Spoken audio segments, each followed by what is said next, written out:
Let's bring in our panel. Fred Barnes, Weekly Standard Executive Editor. He's also Fox News contributor. And Christy Setzer, New Heights Communications President. So, Fred, who comes across as tougher on terrorism, Trump or Hillary Clinton?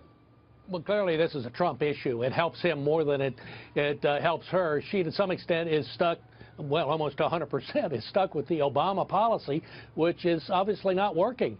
And here we have, over the weekend, we have these attacks. And Obama, what does President Obama say today? He said, well, Americans shouldn't succumb to fear. Look, it's not their fault. They have reasons to be fearful. Look, so I would say advantage Trump. Okay, you say advantage Trump, but Christy, the interesting thing is we just had a Fox News poll out last week, and it's virtually a dead heat when you ask people who would be toughest on terrorism. Hillary's ahead by 1 point, but that's a statistical error. It's basically a dead heat. Why do you think? Because I think they have very different strategies when it comes to the issue of terrorism. Look, Trump preys on people's fears. He says, as Fred just did, you have reason to be fearful. Here's what we're going to do. We're going to tell you that somebody else is to blame. Don't you think we have reason to be fearful?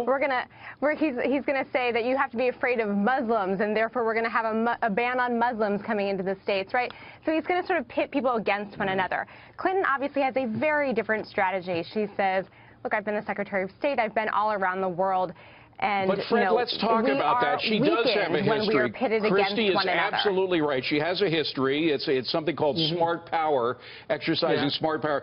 She backed, for example, the Muslim Brotherhood in Egypt and did that in other countries during the Arab Spring. That turned out terribly. She blamed the Islamist attack in Benghazi on a video that attacked Islam. That clearly wasn't true. I mean, can't this history be a problem for her going forward? It can be, but and I think already is. I think her biggest problem is that she doesn't sound tough enough. She was not all that tough on terrorists today. She was tough on Trump. She needs to be tough on terrorists. I think she needs, at some point, she's going to find in this campaign that she's going to have to split with President Obama and say, look, one of our problems, our biggest problem here are radical Islamic extremists.